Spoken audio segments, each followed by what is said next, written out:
Bueno, Alex, encantadísima de verte, es una emoción Hola, eh, Adrián.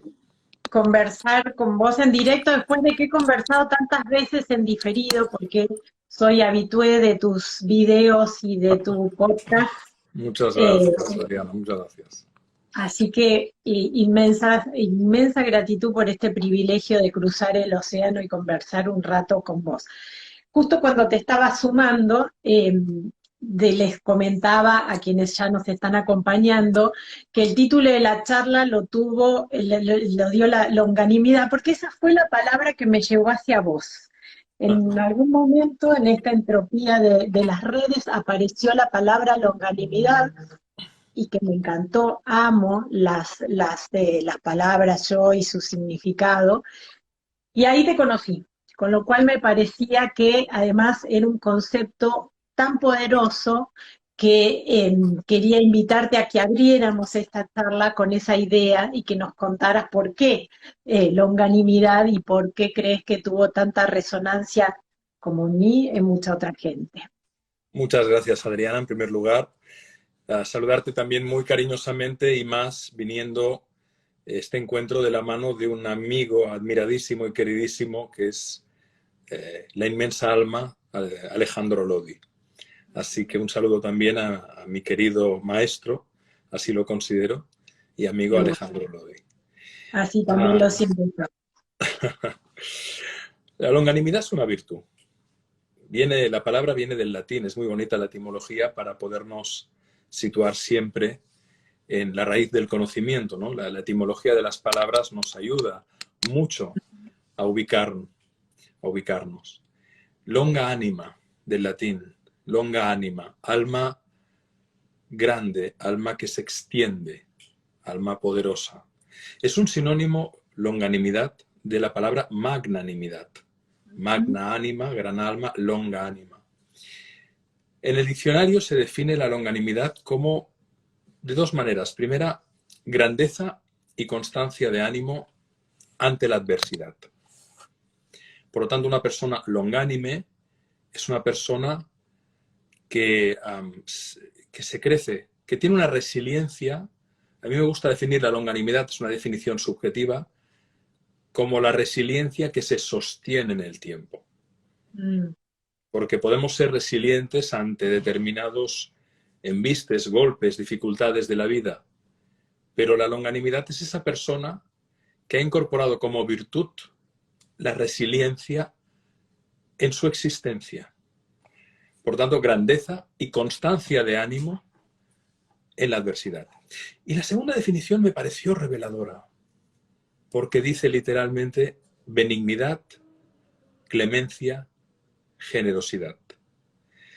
De lo cual, Adriana, se puede deducir que las personas que son resilientes en el tiempo, las personas con mucha longanimidad, son personas bondadosas, son personas que se entregan y que, por lo tanto, la clave de la resiliencia y de la longanimidad es la capacidad de amar, es el amor.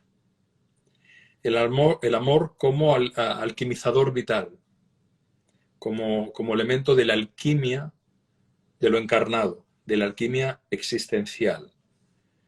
¿Cuántas personas que han sufrido deciden alquimizar ese sufrimiento y transformarlo creativamente en un servicio hacia los demás? Muy en la línea de lo que nuestro queridísimo y admirado Alejandro Lodi dice en su libro Quirón, El don en la herida, ¿no? La capacidad que tenemos de, bueno, lo que se perpetró en mí, que no se perpetre en otros, que no se perpetre en otros y, en consecuencia, ¿qué puedo hacer para evitar que otros no pasen por ese sufrimiento inútil, absurdo, innecesario, si eventualmente pueden aprender también algo sin pasar por esa tortura? Qué bello lo que dices, porque pareciera que en esa etimología que rescatás fuera lo contrario de resentimiento. Sabes que aquí en Argentina el resentimiento se ha convertido incluso hasta en un arma política, ya es algo cultural, ¿no? Y qué importante esta idea de convertir el sufrimiento no en una revancha, sino en un don que ofrecemos para sanarnos a nosotros mismos. Claro, hacer del sufrimiento algo generativo, algo productivo, no solo para la propia persona, sino para los demás, porque efectivamente el sufrimiento a un límite puede ser estéril, pero en el otro extremo el sufrimiento puede ser un catalizador, una palanca, un trampolín de transformación espiritual, emocional, física, vital, enorme. Y ahí está la longanimidad, en esa capacidad que tenemos desde de elevarnos humildemente, de elevar nuestra conciencia con coraje, con responsabilidad, con humildad, con dejar ir, con aceptación, con gratitud, para de este modo tener una vivencia de lo que es radicalmente distinta. Esa frase, que quizás es mi aforismo favorito, esa frase de Marcel Proust: aunque nada cambie, si yo cambio, todo cambia. Es así. Y me parece que aquí también está un poco la clave de tu obra más exitosa, que es la buena suerte, que también me sorprendió en cuanto que me hizo pensar esa otra etimología. Uno a veces asocia suerte al azar, ¿no? Y dice, tengo mala suerte porque me tocó. Y de alguna manera resignificas ese sentido de suerte en este propósito. ¿Qué te llevó a jugar con ese concepto que el vulgo a veces lo tira para el otro lado? La evidencia, querida Adriana, la evidencia de que hay muchas personas a las que se les atribuye el resultado de su trabajo, de su esfuerzo, de su logro, de su alquimia interior, al azar. Si alguien te ve a ti, ve la calidad de tus entrevistas, de tu trabajo, de todo lo que hay detrás, qué suerte que puedas hacer lo que haces, hablar con quien hablas. Pero ¿qué hay en eso? ¿Qué hay previo a eso? ¿Cuántas personas han pasado por enormes esfuerzos, por enormes dolores, separaciones, traumas, maltratos, injusticias? Y en lugar de convertirse en cínicas, malas personas o resignadas y amargas, deciden hacer una alquimia interior y con las piedras que le tiraron construir un hogar propio y para los demás. Una cosa es el azar y otra bien distinta, bueno, lo que decía Arthur Schopenhauer, ¿no? O por lo menos se atribuye el aforismo a él. También se le atribuye a Pascal. El azar reparte las cartas, pero tú las juegas. Y es evidente, sea de quien sea la frase original, es evidente que constantemente en nuestra vida se nos van repartiendo cartas, constantemente. A mí me gusta utilizar un símil, ¿no? Hay personas que se encuentran con un trébol de 4 hojas y le arrancan una. Hay personas que necesitan jugar a decir, soy víctima, he tenido mala suerte. No estoy diciendo que no haya personas desafortunadas, claro que las hay. Y todos en algún momento de nuestra vida hemos tenido sufrimientos muy desafortunados, enfermedades graves, muertes de seres amados, cuando no toca y como no toca, en lo que sería esperable en un transcurso de una vida sin que una persona muera joven o muera por accidente súbitamente, ¿no? Todos hemos tenido momentos de mala suerte generada por circunstancias que no controlamos. Frente a eso, está la pregunta tan pequeña: ¿qué puedo hacer, por pequeño que sea, para hacer que la vida sea más bella aquí y ahora? Así de simple. ¿Qué puedo hacer por pequeño que sea? Sí, no, y pensaba que de alguna manera también es una gran metáfora de estos tiempos que estamos viviendo y lo que hemos vivido. Han sido tiempos durísimos para toda la humanidad, pero lo que uno ve, ahora que ya podemos tomar una distancia en el balance, es que ante la misma adversidad, no todos reaccionaron de la misma manera. Hubo gente que incluso lograron hasta dar un salto de calidad en sus vidas, mientras otros sentían que, ¿no? que los hados le generaban ese inconveniente. ¿Cómo has vivido estos tiempos? Bueno, en mi caso te refieres. No, quiero Bueno, decir que ah, cómo lo has visto, también en tu caso obviamente, pero también en sí, general entiendo, en el entiendo, contexto. entiendo. La verdad es que hay de todo porque hay, si se pudiera expresar de alguna manera, hay muchos niveles de conciencia. No todo el mundo tiene la información que tú y yo tenemos. Y que muchas amigas y amigos que están aquí han tenido porque han ido a buscar. ¿Y por qué la han Eso. ido a buscar? ¿Por qué la han ido a buscar? Por inquietud personal o por procesos de crisis o por tragedias. Normalmente llegamos a la terapia, al análisis personal, a la búsqueda de conocimiento, ya sea desde la filosofía, la psicología, los arquetipos, los mitos, la astrología, a partir de querer encontrar respuestas para comprender y ver más claro, para ayudar a construir una mirada a la vida más rica y más matizada. Evidentemente, una persona que ha nutrido su alma con diálogo, con lectura, con reflexión, con análisis, con meditación, con terapia, por convicción o por obligación para sobrevivir, gestionará las adversidades, los reveses, las incertidumbres de la vida de una manera muy distinta o bien distinta a aquella persona que no ha recibido esa información. Porque nadie está equivocado, a lo sumo mal informado. Es una cuestión de información. Es una cuestión de tener acceso a un conocimiento que cambia tu conciencia. Y por lo tanto, las personas que no han tenido esa información han vivido la pandemia a lo mejor desde la amargura, Mm. desde la rabia, y otras lo han vivido como una oportunidad para reflexionar, detenerse, plantearse nuevas maneras de hacer, de vivir, de ser, de estar. Yo creo que no podemos juzgar a nadie. Cada cual hace lo que puede con lo que tiene. Y cada cual tiene su momento de madurez y cada cual tiene su momento de sus procesos de alquimia. Mm. Algunos habrán vivido la pandemia como una meditación con los ojos abiertos y otros lo habrán vivido como una profunda agresión. Y no estoy diciendo que el virus no sea una agresión, claro que lo es, Mm. pero de, detrás de lo que nos pasa está lo más importante, que es qué hacemos con lo que nos pasa.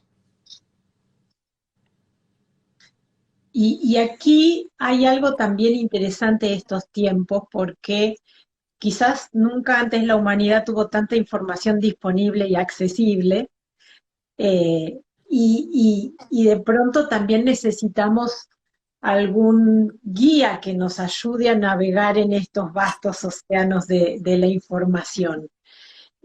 ¿Cuánto ayudan personalidades como la tuya o como la de Alejandro? ¿Cuántos son necesarios o cuánto puede uno mismo trazar el camino?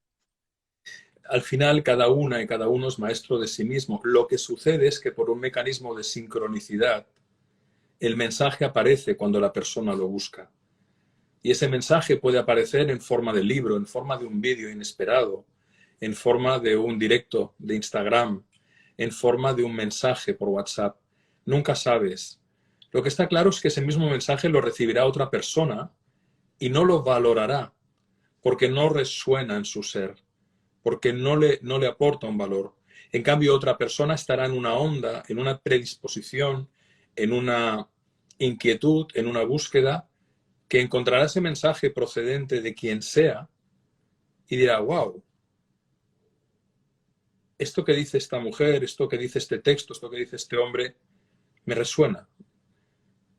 En realidad, como diría el inmenso Ramana Maharshi, no hay otro, no hay otro, todo es uno. Mm. Y sucede que cuando vives con los ojos abiertos y con el corazón abierto y con los oídos abiertos, te das cuenta de que la sincronicidad es constante, Mm. es constante. La vida es pura sincronicidad. Y en esa apertura se te revelan personas, situaciones, informaciones, libros, vídeos, que te pueden ir elevando tu manera de ver, tu manera de entender cada vez más compasivamente, cada vez más abarcantemente, cada vez más lúcidamente. Y en la medida que el espíritu se eleva, el alma gana grosor también. Es una paradoja, pero es así. Ganas experiencia, ganas contenido, ganas reflexión, el alma gana grosor y el espíritu se eleva.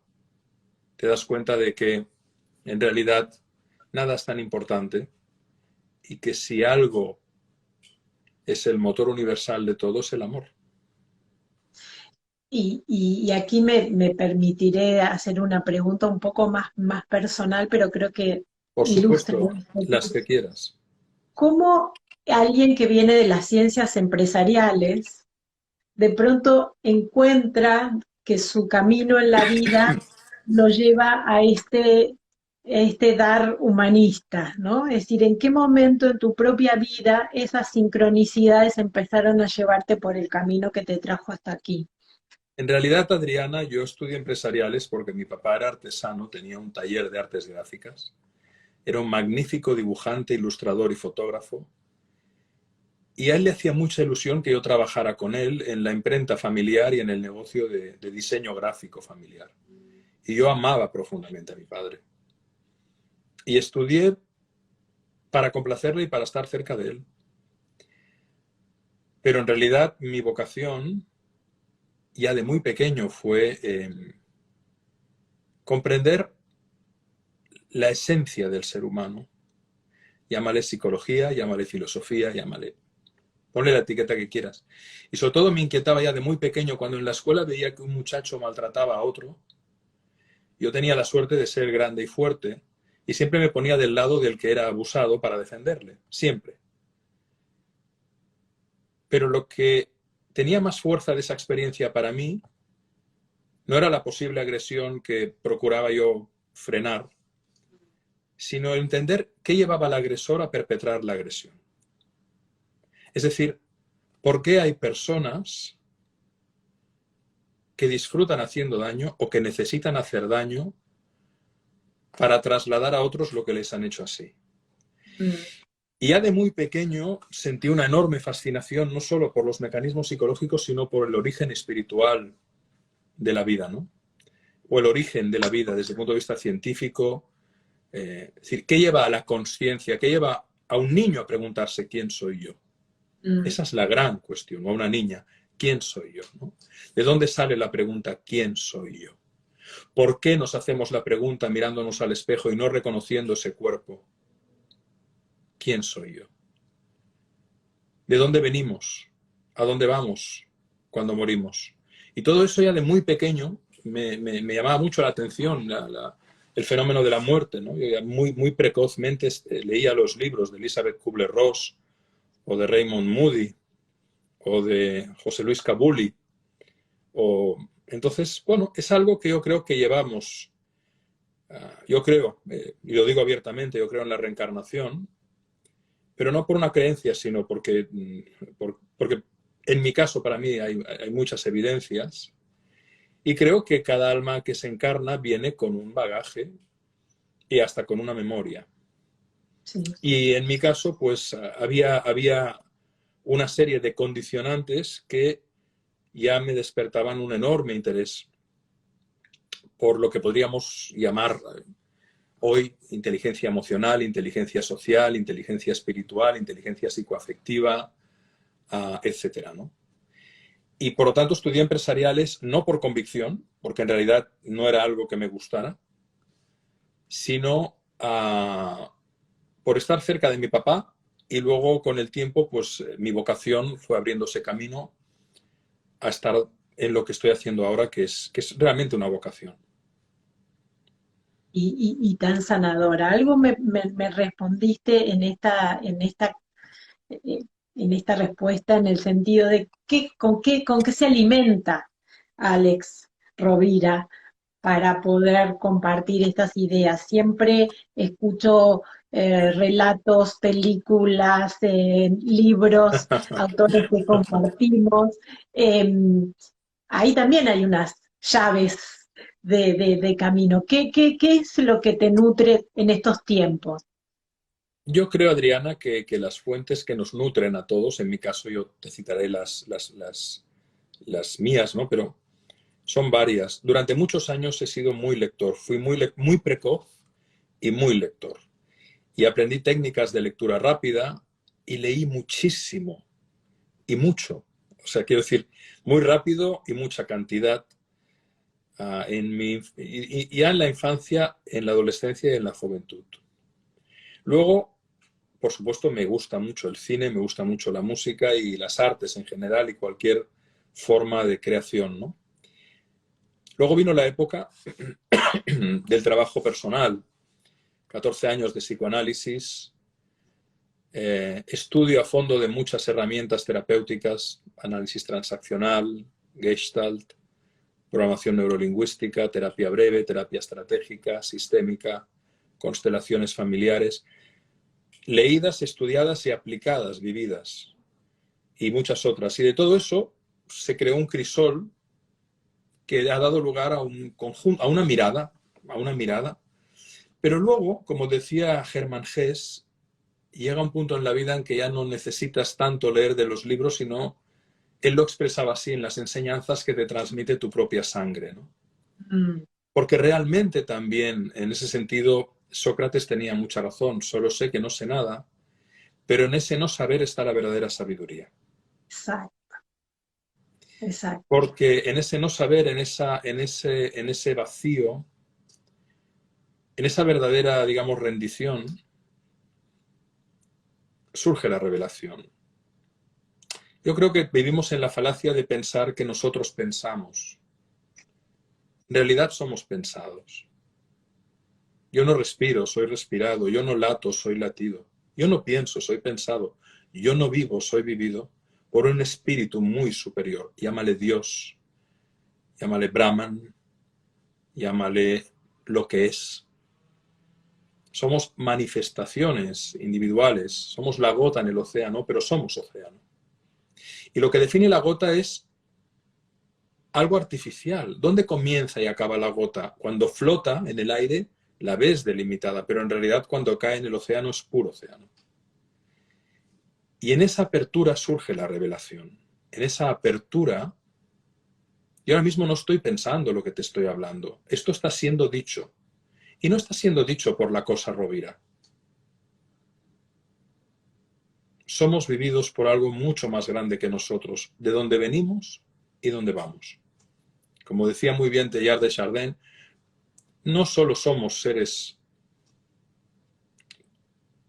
materiales que tenemos experiencias espirituales, somos seres espirituales que nos encarnamos. Sí. Y estos tiempos de alguna manera también están mostrando una mutación, ¿no? El virus que nos hizo tan instruidos en mutaciones y en estas cosas también nos ayuda, nos da la metáfora para ver que hay como un despertar. Hablábamos con Alejandro en la charla anterior, ¿no? La pregunta era, ¿por qué todo el mundo ahora empezó a hablar de astrología y de pronto gente que nunca se hubiera relacionado con estos saberes empieza por lo menos a preguntar qué es esto del eclipse que vamos a tener próximamente? Eh, en tu experiencia, en tu vastísima experiencia de talleres, ¿notas algún cambio en esa demanda de herramientas para pensarse? Claro, Adriana, pero ¿qué ocurre? Que es que no hay una realidad. Hay miles de millones de realidades, tantas como seres humanos existen en el planeta.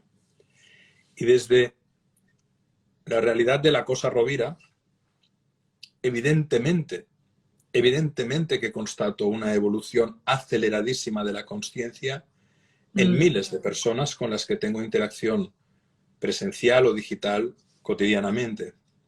¿Pero por qué? Porque ya la misma narrativa que estamos teniendo tú y yo ahora y la mm, calidad de la generosidad y el amor de las interacciones de las personas que están aquí son mm, una manifestación de una onda Sí.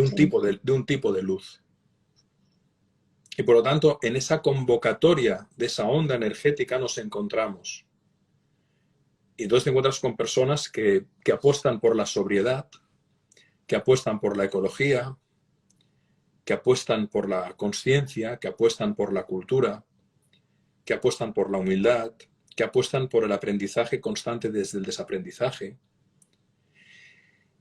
Y claro, hay otros mundos, pero están en este, decía Paul Eluard, y así es. En realidad no hay una realidad. En la medida en que tú cambias tu conciencia, entras en el umbral de otra realidad. Desvelas la Matrix. Sí, sí, y es muy potente. Tengo que confesar que además, ¿no? A mí me toca a veces entrevistar a grandes señores y políticos y tal, y cuando uno empieza a encontrar desde otro lugar la posibilidad de establecer un diálogo, se da cuenta, ¿no? Que una cosa es una entrevista y otra cosa es una conversación, un encuentro de Una cosa, alma.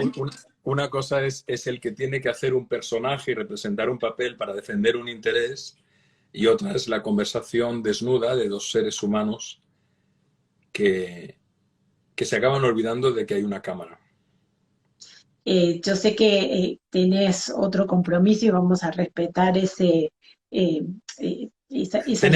Tenemos tiempo, Adriana, tenemos sí, sí, 25 sí, minutos más. pero quería, no o sea, una de las cosas que me impresiona mucho de tu trabajo eh, es esta invitación a ser traducido en muchas lenguas, ¿no? Eso también habla muy bien de una obra, de un mensaje. ¿Cuál es esa experiencia? Imagino yo, y ahí me corregirás, no he tenido ese privilegio, eh, pero creo que cuando una obra se traduce a muchas lenguas es porque late en esa esencia de lo humano que va más allá de un idioma. ¿Cuál ha sido esa experiencia y cuál ha sido quizás la más inquietante en ver la portada impresa en otros grafemas? Bueno, la verdad es que genera mucha impresión. Personalmente, jamás he perdido la capacidad de emocionarme, ni de conmoverme, ni de sentir estupor. Al principio de la entrevista he percibido una emoción en ti y me he emocionado yo.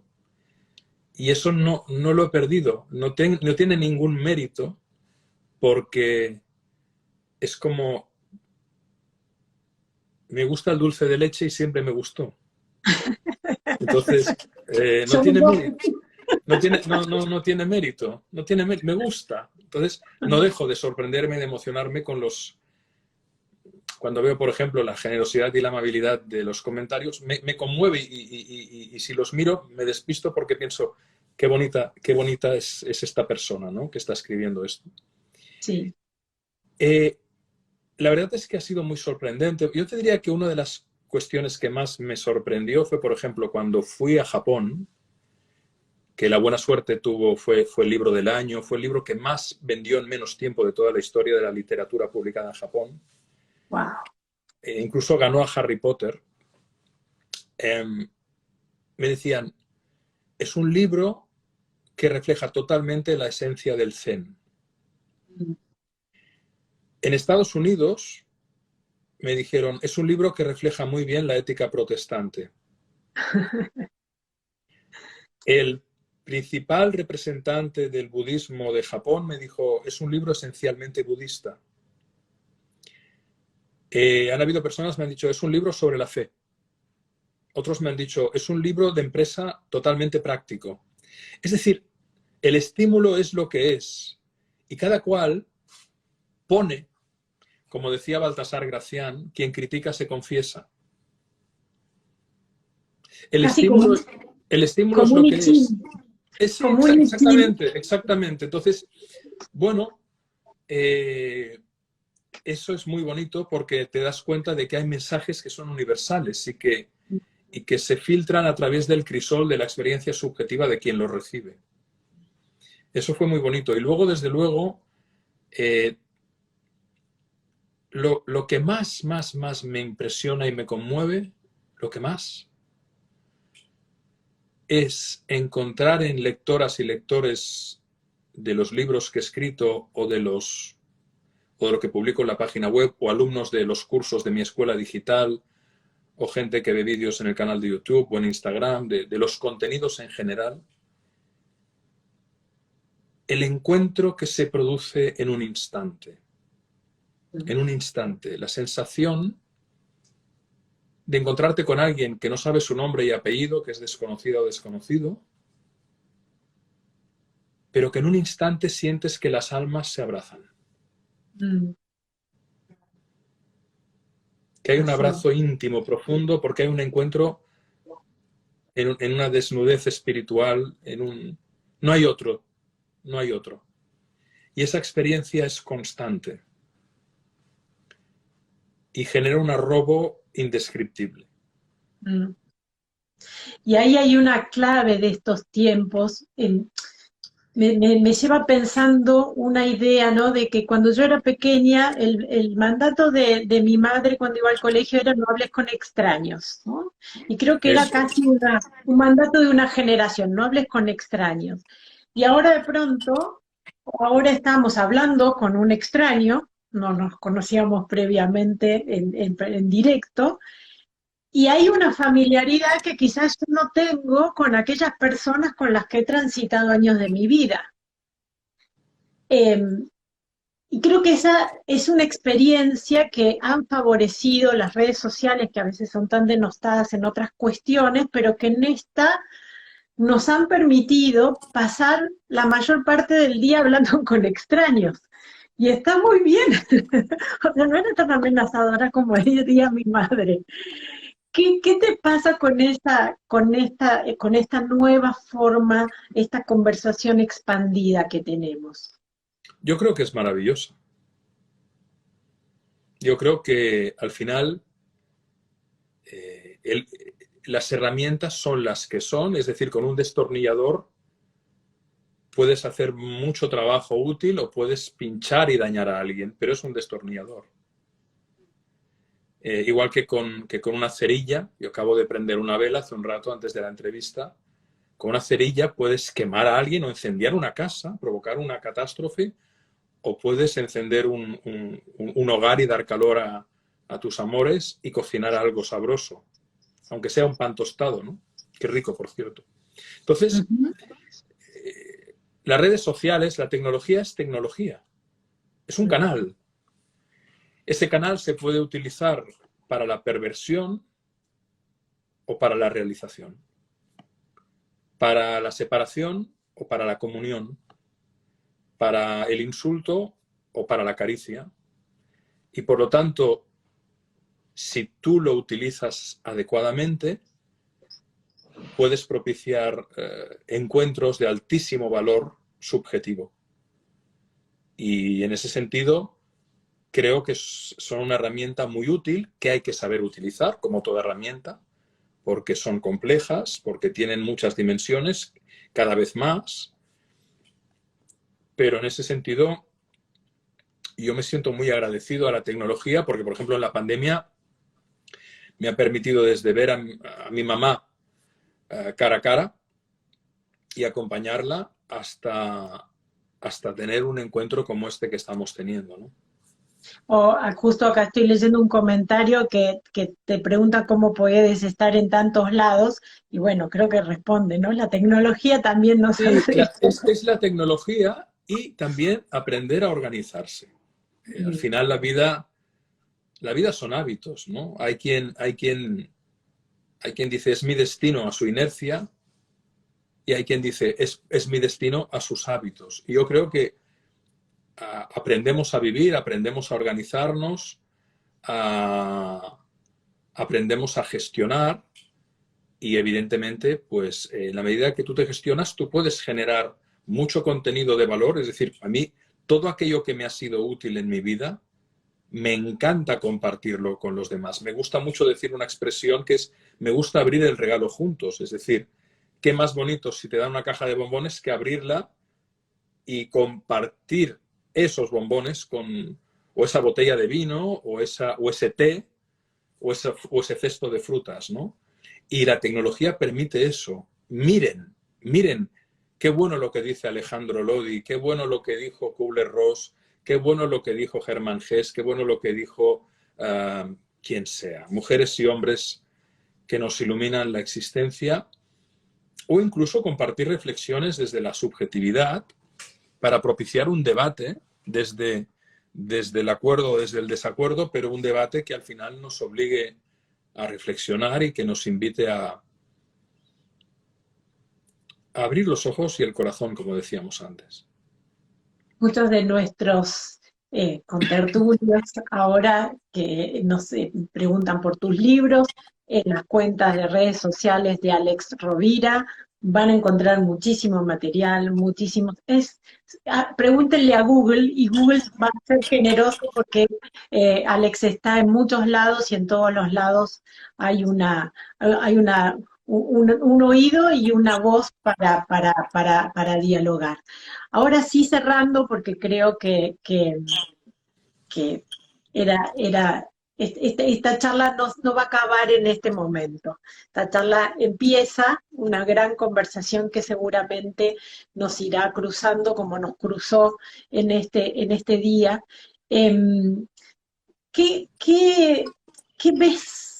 Esa sincronía, esta aceleración de los tiempos que menciona que apareció en tus ideas, ¿hacia dónde vamos y qué nos recomendarías para llevar? ¿Qué lectura recomendarías o qué compañía para este viaje que nos viene ahora en los próximos Hay tiempos?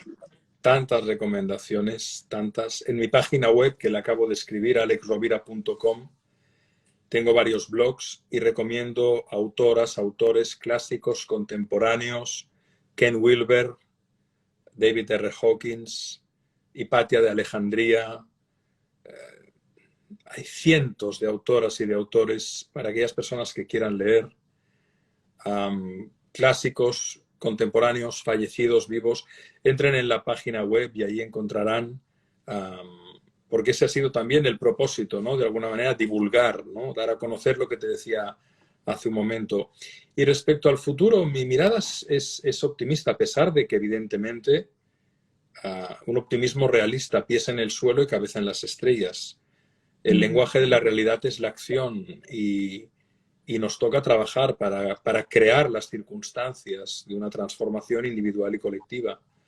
Pero también creo que hay un papel que está por encima de nuestra propia decisión, que es algo de naturaleza espiritual, yo estoy seguro, y están naciendo, igual que han nacido y siempre ha pasado, niñas y niños que vendrán con una conciencia más elevada, más ecológica, más solidaria, más coherente, más íntegra, y que hoy no podemos concebir la manera en la que van a crear un mundo mejor, pero estoy convencido de que eso se va a producir porque históricamente siempre ha sido así. Hace unos años nacieron unas chicas y unos chicos que han creado las plataformas que nos permiten dialogar ahora, por citar algo prosaico. Entonces, en ese sentido, yo creo que estoy observando también, yo tengo 3 hijos, la mayor tiene 24, el segundo tiene 22, la pequeña tiene 16. Tanto ellos como sus amigos tienen unas inquietudes, unos comportamientos mucho más coherentes en el consumo, en la sobriedad, en la manera de entender la vida, en la vocación. Y bueno, siempre habrá esa tensión dialéctica, ¿no? Yin, yang, tao, esos opuestos aparentes, pero pienso que crisis, crisálida, crisol, Cristo. Que toda crisis es la herida por donde entra la luz, pero también por donde sale tu luz. Qué maravilla. Pensaba cada una de las palabras son parte de los valores que inspira la revista Sofía. Está nuestra directora acompañando y sé que está pensando lo mismo que yo. Alex, ha sido un inmenso privilegio conversar, conocerte personalmente, gracias a la sincronicidad de Alejandro Lodi también. Mándale un gran abrazo al queridísimo Alejandro Lodi. A todas las personas que nos escuchan, les recomiendo la lectura del libro de Alejandro Lodi sobre el mito de Quirón, que aunque no sepan astrología, lo van a disfrutar muchísimo. Quirón, el don en la herida, creo recordar que es el subtítulo, o el don y la herida, tengo una duda. Quirón, Alejandro Lodi, ha sido el amigo que ha propiciado este encuentro entre Adriana y servidor, y hay que conocer la obra de Alejandro Lodi. Bueno, qué generoso. Yo recomiendo fervorosamente tus redes, tus charlas siempre son inspiradoras. Leía por ahí a alguien que decía, yo lo tengo que escuchar varias veces porque nunca entiendo. Y de nuevo, ¿no? Pensaba, te mencionaba el I Ching porque son esos libros que uno abre en cualquier momento. Lo mismo pasa en el canal de Spotify, cualquier podcast que aparezca aleatoriamente, uno encuentra lo que el momento te está pidiendo.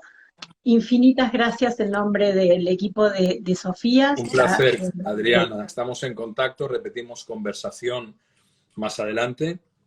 Y nuestra gratitud también más sentida a todas las amigas y amigos que nos han acompañado y que han vertido tantas caricias tan generosamente durante todo la co-creación de este espacio entre todos. Totalmente. Ha sido verdaderamente emocionante, no solamente por tu persona, sino porque no han parado los corazoncitos y uno se pregunta, ¿dónde estaban esta mañana? ¿Dónde estaban?